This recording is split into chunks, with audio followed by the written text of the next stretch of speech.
Let's talk a little bit about new claims relating to the 2020 presidential election. And I know many of you will say, David, it's 15 months.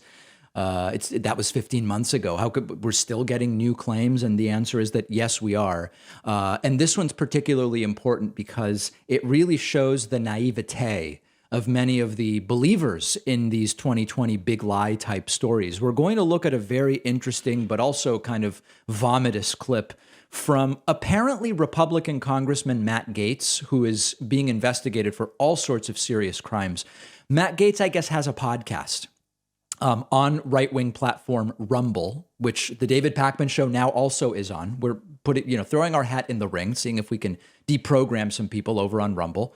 And Matt Gaetz interviewed Marjorie Taylor Greene, fellow radical Republican Congresswoman. Now, Marjorie Taylor Greene has previously made some statements about her husband's 2020 vote.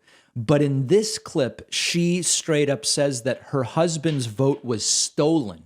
It was stolen back in 2020. And that he showed up and they said, Mr. Greene, sir, you've already voted. And let's just listen to her story. This will be new, I assume, to most of you, because she's never told the story in this particular way ever before, even though it's been 15 months since the election. We will get criticism after this episode airs. I could care less. Haven't even. By the way, remember, it's I couldn't care less. And I don't know, some of you wrote to me and you said, no, there is a longer version of the phrase in which it was I could care less, sarcastically. Okay. The phrase now is I couldn't care less, and I know I must point that out. It's very important. Finish the sentence, but I totally get the energy. We will get criticism because we are making famous the people in Georgia who I think are able to perpetrate fraud based on their anonymity. They should be famous. They should be famous. And I honestly think in all of these my states, husband's vote was stolen. Uh-oh. Tell me about it. So Perry goes to go vote in the general election. And he goes in person because we don't do absentee ballots. We never requested one. We will not take part in it. He goes in person. He's really excited to go vote for me for Congress and vote for President Trump and vote Republican. He shows up and they say, Mr. Greene, you've already voted by absentee ballot. He was shocked. This was in November for the 2020 election.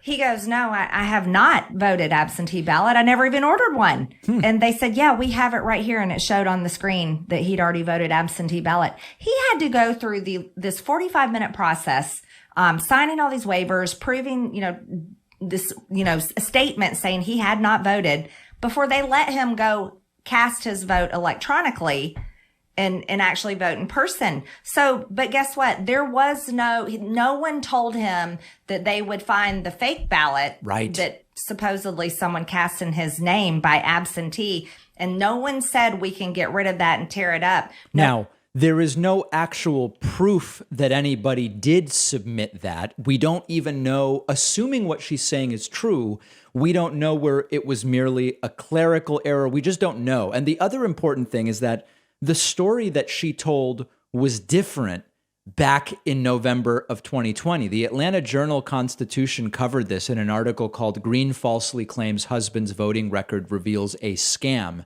She tweeted at the time. Now, we can't go back and look at the original tweet because she's been banned from Twitter for spreading weaponized COVID disinformation. But at the time, she wrote, Georgia election scam. My husband never requested an absentee ballot, but when he went to vote, they told him they had already received his absentee ballot, but he never requested an absentee ballot, nor did he send one in.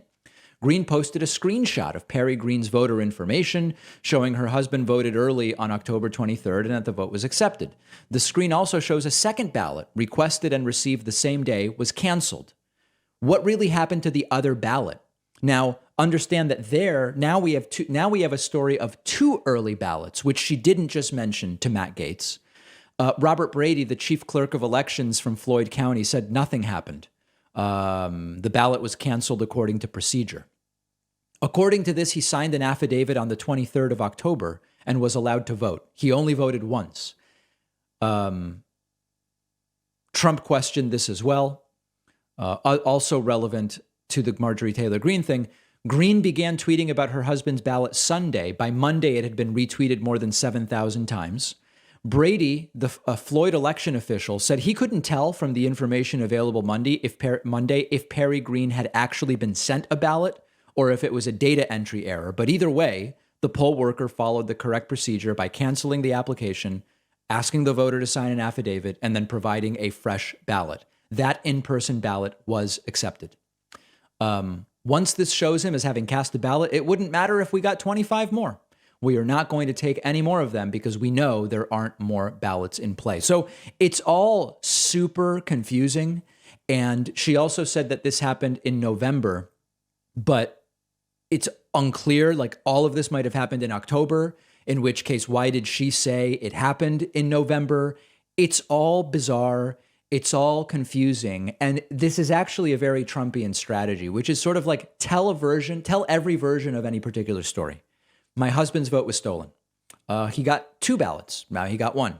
We went in person in November. Well, the record shows you went in October. Well, it doesn't matter. It was definitely stolen, and we've got to fix it. And of course, at the end of the day, it's all more or less a red herring, because regardless of what happened, only one of Perry Green's potentially multiple votes was counted, meaning the system worked correctly. Number 2, it wouldn't have made a difference in the state of Georgia.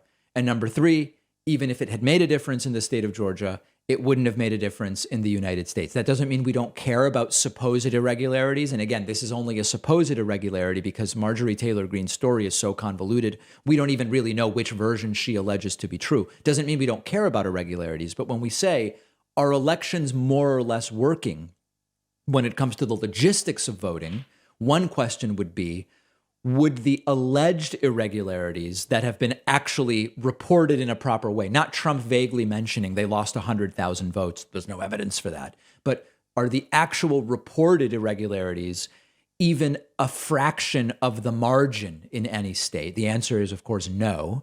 And that's what we really mean when we say, can we, generally speaking, trust the results? Now, separately, and this is why there's a sort of projection from the right on this, separately, there's the question of, did everybody who intended to vote actually vote when we talk about the voter suppression techniques, limiting voting hours, purging people from voter rolls, involuntary stuff like that? And that's a different story, but it's important to understand that while the right claims the problem is stuff like this, well, they just deleted 100,000 votes. No, that doesn't appear to be the problem. The real issue are the concerted voter suppression tactics that we've been covering for, close to 15 years or something like that. So yet another story from Marjorie Taylor Greene that just doesn't really quite make sense.